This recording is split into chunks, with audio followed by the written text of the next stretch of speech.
ನಿನ್ನೆ ಮುಖ್ಯಮಂತ್ರಿಗಳ ವಿರುದ್ಧ ಎಫ್ಐಆರ್ ದಾಖಲಾಗಿದೆ. ಇದರ ಬೆನ್ನಲ್ಲೇ ಸಿಎಂ ವಿರುದ್ಧ ತನಿಖೆಗೆ 4 ತಂಡಗಳ ರಚನೆಯೂ ಆಗಿದೆ. SP Udesh, DYSP S Maltesh, Chamarajanagar DYSP Matthew Thomas, inspector ಒಳಗೊಂಡಂತ ತನಿಖಾ ತಂಡದ ರಚನೆಯಾಗಿದೆ. ಎಲ್ಲ ಅಧಿಕಾರಿಗಳ ಜೊತೆ ಸಭೆ ನಡೆಸಿದ್ದಾರೆ ಎಸ್ಪಿ. ದಾಖಲೆಗಳ ಪರಿಶೀಲನೆ ನಡೆಸಿದ್ದಾರೆ ಅಧಿಕಾರಿಗಳ ತಂಡ. ಮೈಸೂರು ಲೋಕಾಯುಕ್ತ ಕಚೇರಿಯಿಂದ ತೆರಳಿದ್ದಾರೆ ಎಸ್ಪಿ. ಕೆಲ ದಾಖಲೆಗಳನ್ನು ತೆಗೆದುಕೊಂಡು ಹೋಗಿದ್ದಾರೆ. ಬೆಳಗ್ಗೆ ಕಚೇರಿಯಲ್ಲಿ ತನಿಖೆಯ ಬಗ್ಗೆ ಸಭೆ ನಡೆಸಿದ್ರು. ತನಿಖಾ ತಂಡ ರಚಿಸುವ ಬಗ್ಗೆ ಎಸ್ಪಿ ಉದೇಶ್ ಸಭೆಯನ್ನು ನಡೆಸಿದ್ರು. ತನಿಖಾ ತಂಡದ ರಚನೆಯೂ ಕೂಡ ಆಗಿದೆ. ಇಡೀ ತನಿಖೆ ವೇಗ ಪಡೆದುಕೊಳ್ತಾ ಇದೆ ಅಂತ ಅನಿಸ್ತಾ ಇದೆ. ಇತ್ತೀಚೆಗಷ್ಟೇ ಜನಪ್ರತಿನಿಧಿಗಳ ವಿಶೇಷ court, session court, lower court ಈ ಬಗ್ಗೆ ಮಾತನಾಡಿತ್ತು.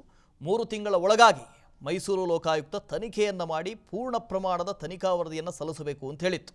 ಇದಾದ ನಂತರ ನಿನ್ನೆ ಎಫ್ಐಆರ್ ಕೂಡ ದಾಖಲಾಗಿತ್ತು. ಆ ಎಫ್ಐಆರ್ನಲ್ಲಿ A1 ಆರೋಪಿ ಸಿದ್ದರಾಮಯ್ಯನವರು, A2 ಆರೋಪಿ ಸಿದ್ದರಾಮಯ್ಯನವರ ಪತ್ನಿ ಪಾರ್ವತಿ, A3 ಆರೋಪಿ ಮಲ್ಲಿಕಾರ್ಜುನ್ ಭಾಮೈದ, A4 ಆರೋಪಿ ದೇವರಾಜು, ಹೀಗೆ 4 ಜನ ಆರೋಪಿಗಳು. 5ನೇ ಆರೋಪಿಗಳಾಗಿ ಇತರರು ಅಂತ ಮೆನ್ಷನ್ ಮಾಡಿದರು. ಒಂದಷ್ಟು ಸೆಕ್ಷನ್ಗಳನ್ನು ಕೂಡ ಮೆನ್ಷನ್ ಮಾಡಿದರು. ಇವತ್ತು ಒಂದು ತಂಡವನ್ನು ರಚನೆ ಮಾಡಲಾಗಿದೆ. SP Udesh, DYSP S Malthesh, ಚಾಮರಾಜನಗರದ ಡಿವೈಎಸ್ಪಿ ಮ್ಯಾಥ್ಯೂ ಥಾಮಸ್ ಜೊತೆಗೆ ಇನ್ಸ್ಪೆಕ್ಟರ್, ಈ 4 ಜನರನ್ನು ಒಳಗೊಂಡಂಥ ತಂಡ ರಚನೆ ಆಗಿದೆ.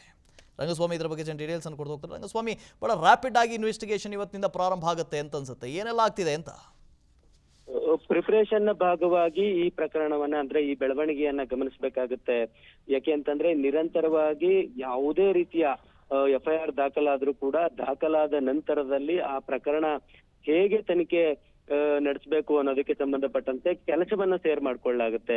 ವಾಸುದೇವ್, ಆ ರೀತಿಯಲ್ಲಿ ಕೆಲಸವನ್ನ ಶೇರ್ ಮಾಡ್ಕೊಳ್ಳುವಂತಹ ಪ್ರಕ್ರಿಯೆಯ ಭಾಗವಾಗಿ 4 ತಂಡವನ್ನ ರಚನೆ ಮಾಡಲಾಗಿದೆ. ಆ 4 ತಂಡಗಳ ಮೇಲುಸ್ತುವಾರಿಯನ್ನ ಮೈಸೂರಿನ ಲೋಕಾಯುಕ್ತ ಎಸ್ಪಿ ಟಿ.ಜಿ. ಉದೇಶ್ ರವರು ವಹಿಸ್ಕೊಳ್ತಾರೆ. ಡಿವೈಎಸ್ಪಿ ಚಾಮರಾಜನಗರ ಲೋಕಾಯುಕ್ತ ಅವರನ್ನ ಒಂದು ರೀತಿಯಲ್ಲಿ ಅವರ ಅಂಡರ್ ಅಲ್ಲಿ ಒಂದು ಟೀಮ್ ಅನ್ನ ಮಾಡಿ ಆ ಟೀಮ್ ಅನ್ನ ಇನ್ವೆಸ್ಟಿಗೇಷನ್ ನ ಇಂಟ್ರಾಗೇಷನ್ ಗಾಗಿ ಬಳಸ್ಕೊಳ್ಳಲಾಗುತ್ತೆ. ಅಂದ್ರೆ ಆರೋಪಿಗಳ ತನಿಖೆಯ ವಿಚಾರಣೆ ಏನಿದೆ ಆ ವಿಚಾರಣೆಯ ಭಾಗವನ್ನ ಅವರಿಗೆ ವಹಿಸಲಾಗಿದೆ.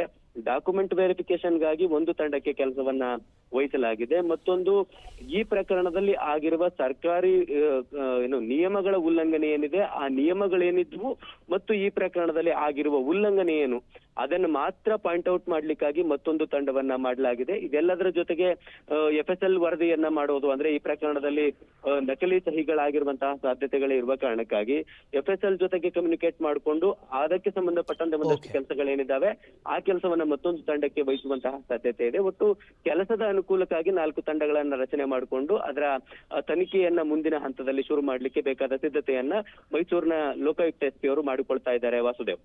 Okay Rangaswamy, thank you.